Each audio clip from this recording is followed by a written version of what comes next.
I've got another flashlight to show you. It's the Sofirn SK30.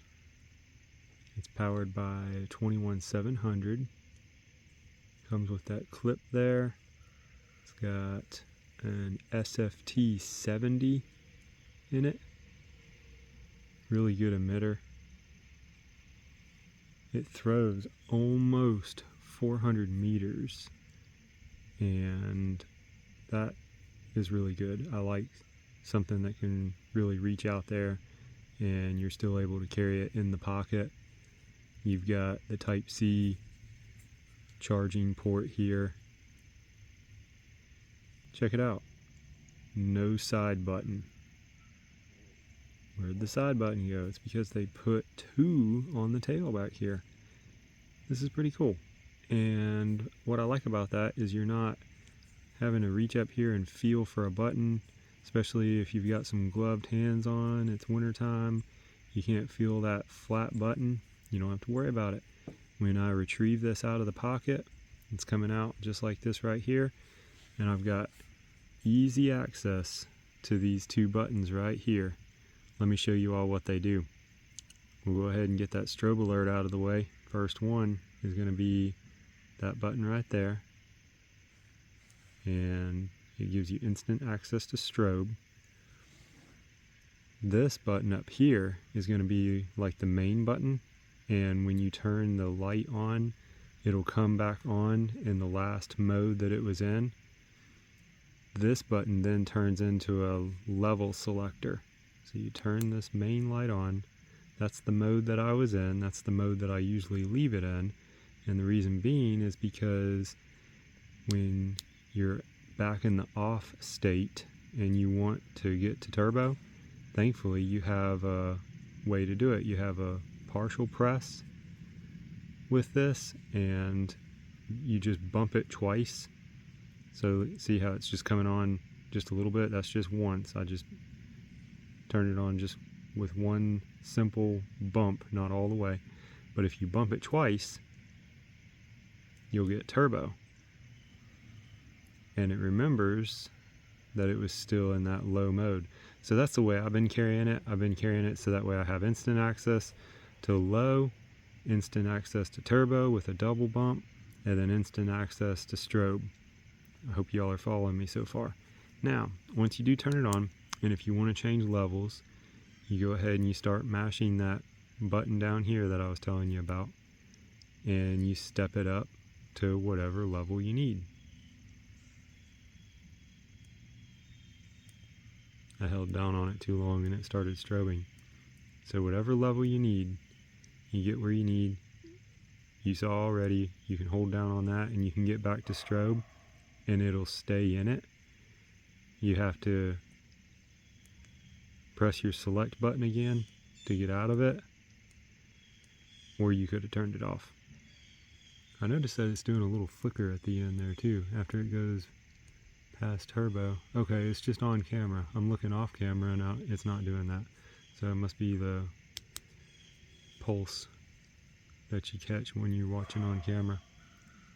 It's got a little battery indicator there to let you know how your battery's doing. We got a nice green light. We're ready to get it out in the dark. That's everything that I can think of. You've got instant access to wherever you left it.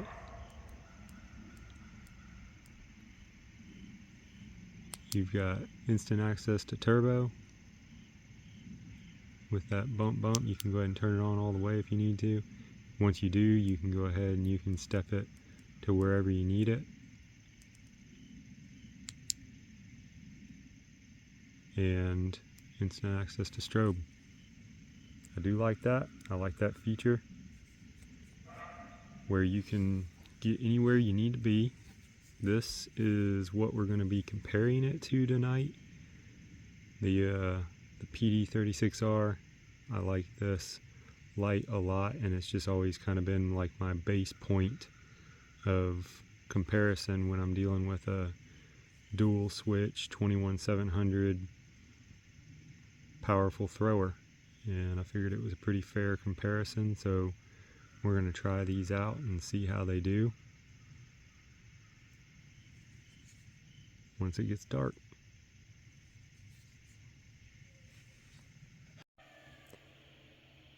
This is the SK30 on the lowest setting.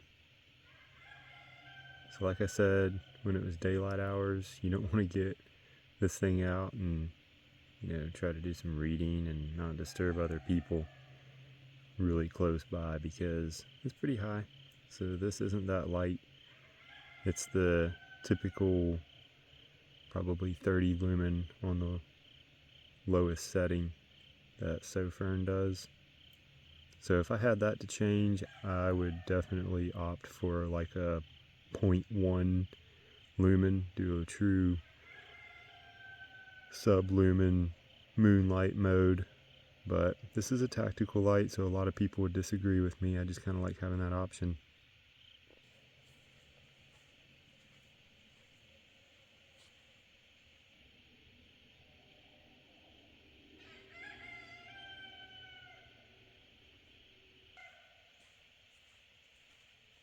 Just showing you how I can walk out there no problem with that lowest setting. Let's go ahead and step it up. There's the next level. Off camera, with the naked eye, I'm reaching out there pretty far. You can see pretty well what you're needing to see. That's the next level. Now we're really getting somewhere.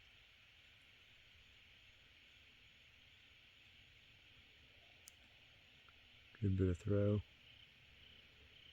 Now you can see, even on camera, that looks really good. You see that nice hot spot. Reaching out there, all the way to the end, up in the trees. And then there's the highest setting. Definitely no problem at all. Alright, now let's bring this PD36R up on the left hand side on its highest setting on turbo. Check that out. I see a very good difference. The SK30 is beating it out on camera and off camera. I see a distinguishable difference between the two. That's impressive. PD36R on the left, SK30 on the right. Y'all let me know in the comments if you can see that difference.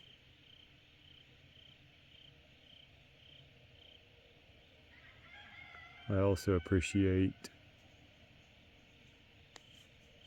that the SK30 is not getting too terribly hot. It is getting warm on this cool morning.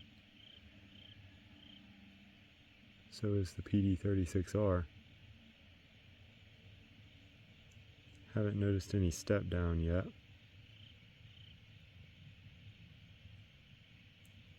Kind of go out there where it's a little bit further. They're both even. So let me know what y'all think about those two. Hit it up in the comments. Thank you all so much for watching.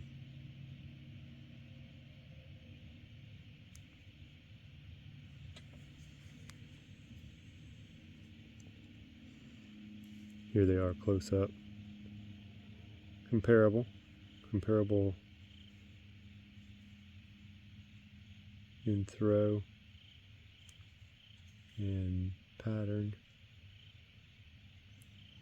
Notice how that PD36R was a little delayed on the step up. That wasn't faked. It's just because it's hard to find that button sometimes.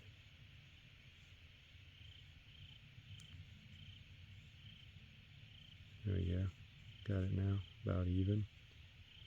Still about even. Even looking off camera, that's comparable. That's the same. There we go. We got them both at the same time that time.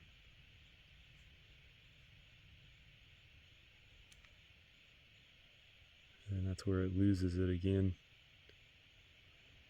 All the way to the far reaches.